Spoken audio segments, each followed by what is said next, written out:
Assalamualaikum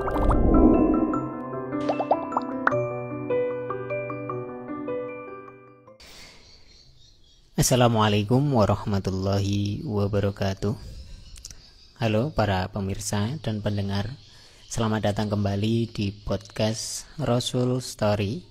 Setelah 1 bulan hampir ya kita vakum, yaitu selama bulan Ramadan.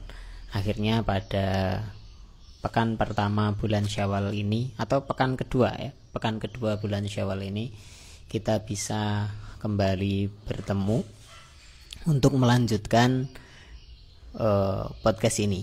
Dan saya masih akan membacakan buku Muhammad Masih Hidup, terutama pada bagian kehidupan Nabi Shallallahu Alaihi Wasallam pra kenabian, ya, sebelum beliau diangkat menjadi nabi. Baik, sebelum kita melanjutkan, karena ini masih dalam suasana Syawal, ya, kita tahu Idul Fitri itu hanya 1 hari, tapi dalam adat kebiasaan kita di Indonesia, selagi masih bulan Syawal, ya, kita masih dalam suasana Idul Fitri. Sehingga saya sampaikan, ja'alanallahu wa iyyakum minal aidina wal faizin, taqabbalallahu minna wa minkum sholihal a'mal, taqabbal ya karim. Semoga Allah menjadikan kita termasuk golongan orang-orang yang kembali kepada Allah, mau bertobat kepada Allah, wal faizin, dan orang-orang yang mendapatkan kemenangan di dunia dan kemenangan di akhirat. Dan semoga Allah menerima setiap amal soleh yang telah kita lakukan di dalam maupun di luar bulan Ramadan. Semoga Allah menerima.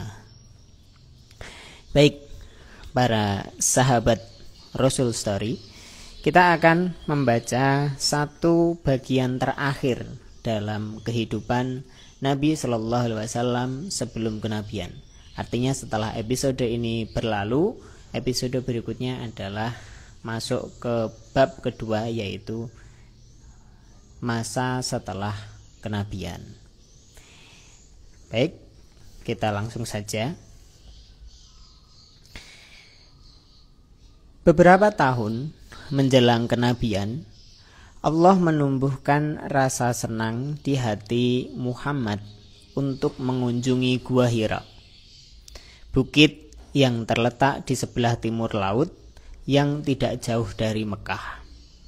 Di sana beliau menyepi kurang lebih sebulan, tepatnya pada bulan Ramadan, untuk merenungkan bermacam karunia Allah dan keagungan kekuasaannya. Beliau melakukannya secara kontinu hingga Jibril datang dan kemudian turunlah wahyu Al-Quran itu kepadanya.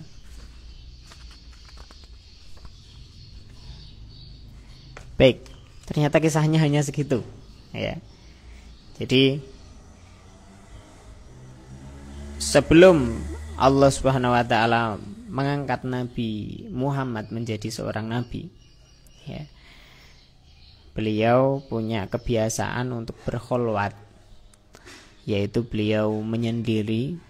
Beliau pergi ke Gua Hira. Gua Hira ini ada di Jabal Nur, ya.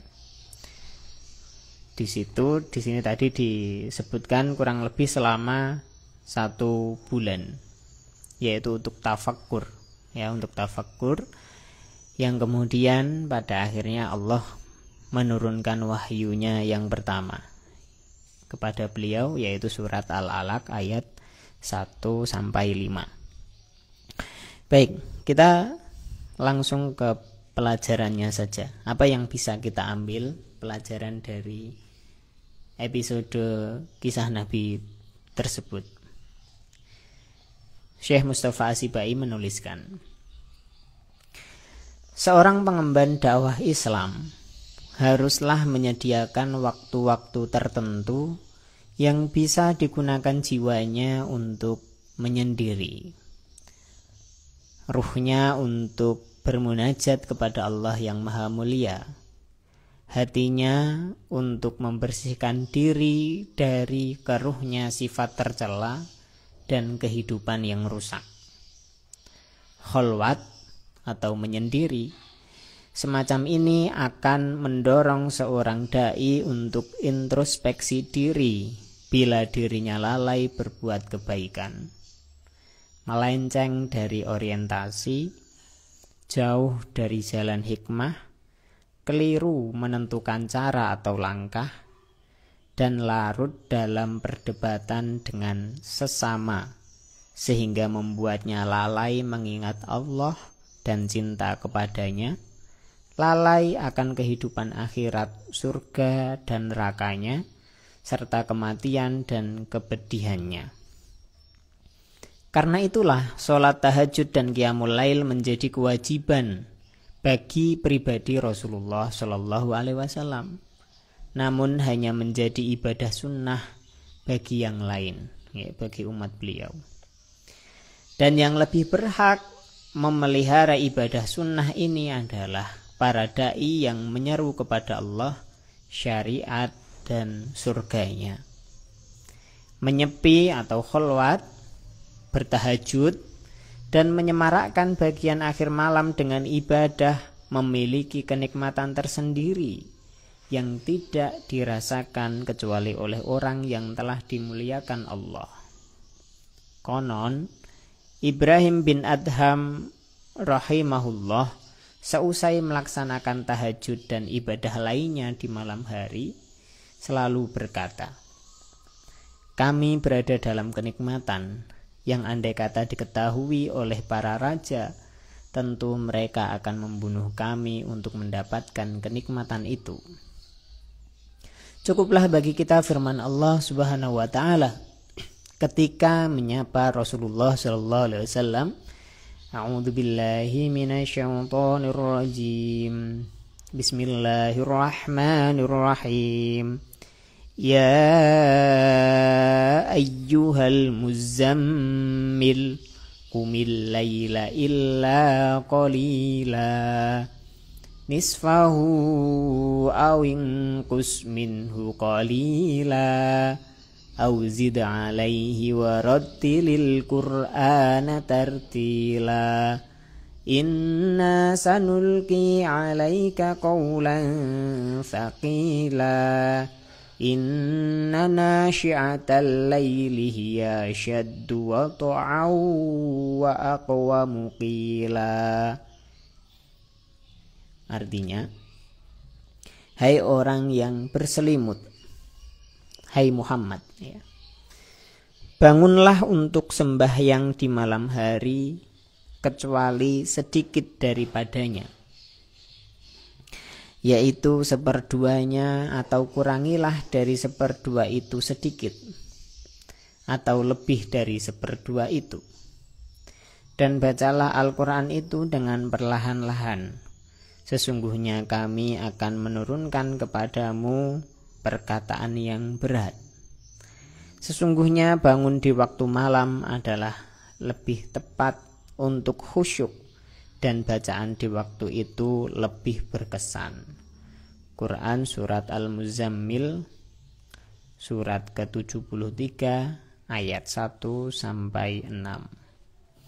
Baiklah para pendengar dan pemirsa, para sahabat Rasul Story, dari episode yang terakhir berikut pelajarannya ini, kita diajak oleh penulis, ya, untuk kita bisa mempunyai waktu khusus, ya, sebagai ibadah sunnah kita, tambahan bagi kita untuk mendekatkan diri kepada Allah Subhanahu wa ta'ala.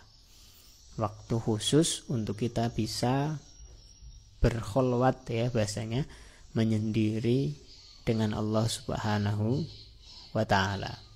Kalau Nabi Shallallahu Alaihi Wasallam diwajibkan oleh Allah untuk bertahajud, maka kita umatnya diberi kesunahan, ya, yaitu tahajud. Di malam hari kita bangun dari tidur kita, kemudian kita bersuci dan kita sholat malam, ya, bermunajat kepada Allah Subhanahu wa ta'ala.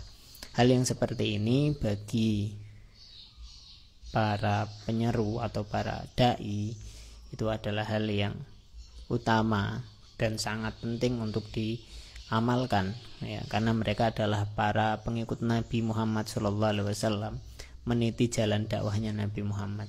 Maka ketika Nabi Muhammad tidak pernah meninggalkan itu, maka seyogyanya orang yang mengikuti jalan Nabi pun tidak meninggalkan itu. Tapi jika kita tidak ada di level yang sedemikian itu, bagaimana? Maka saya bisa menawarkan satu alternatif, ya. Jika kita tidak sampai di level untuk mampu tahajud setiap malam, maka paling tidak kita harus punya waktu di mana kita kholwat dengan Allah. Kita lepas dari segala macam kesibukan duniawi, pemikiran-pemikiran duniawi. Kita bermuhasabah, ya. Kita menyendiri. Menyendiri ini tidak harus kemudian kita pergi ke gunung atau ke gua atau mengasingkan diri dari manusia, ya. Tidak harus seperti itu. Walaupun kalau mau seperti itu pun ya tidak masalah, saya kira. Tapi menyendiri ini maksudnya adalah kita mengosongkan diri kita kecuali hanya untuk bertafakkur, ya.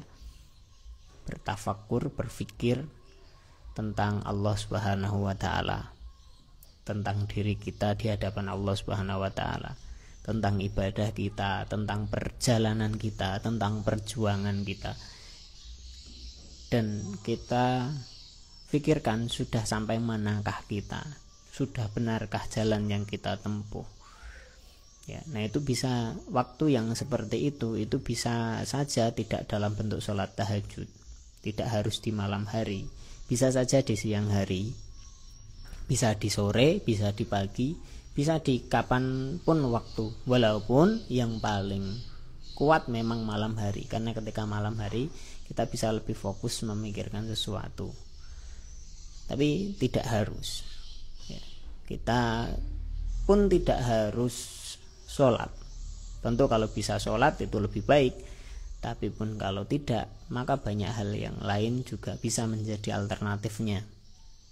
Misalkan zikir, misalkan membaca Al-Quran, misalkan ya banyak hal-hal yang lain, ya, yang kita gunakan sebagai alat, sebagai sarana untuk kita bermuhasabah, untuk kita berpikir ulang, untuk kita merenung, bertafakur. Sudah sampai manakah kita, bagaimana perjalanan perjuangan kita, sampai bagaimana kita untuk meniti jalan berikutnya, dan seterusnya dan seterusnya. Saya kira itu adalah hal yang sangat penting, dan itu bisa jadi alternatif bagi kita untuk jalan, ya, perjuangan kita. Baiklah para pendengar, para pemirsa, para sahabat Rasul Story, itu tadi adalah bagian terakhir dari kisah perjalanan hidup Nabi Shallallahu Alaihi Wasallam pra kenabian. Dan insya Allah pada episode berikutnya, yang semoga saja Allah mudahkan, akan di-upload pada hari Kamis depan, kita sudah masuk ke bagian berikutnya, yaitu kehidupan Nabi setelah beliau diangkat menjadi Nabi. Baik, saya kira tidak perlu berpanjang kata untuk hal ini, ya. Terima kasih sudah terus menyimak podcast Rasul Story. Semoga Allah memberi kita hidayah, memberi kita bimbingan, sehingga kita bisa menjadi pecinta Nabi Muhammad SAW, menjadi orang yang teguh dalam meniti jalan hidup Nabi, menjadikan beliau sebagai suri tauladan, dan semoga kita menjadi sosok yang layak untuk mendapatkan syafaat beliau sallallahu alaihi wasallam kelak di akhirat. Semoga kita semuanya dikumpulkan dengan Nabi kita yang tercinta, Nabi Muhammad sallallahu alaihi wasallam. Sampai jumpa di episode berikutnya. Assalamualaikum warahmatullahi wabarakatuh.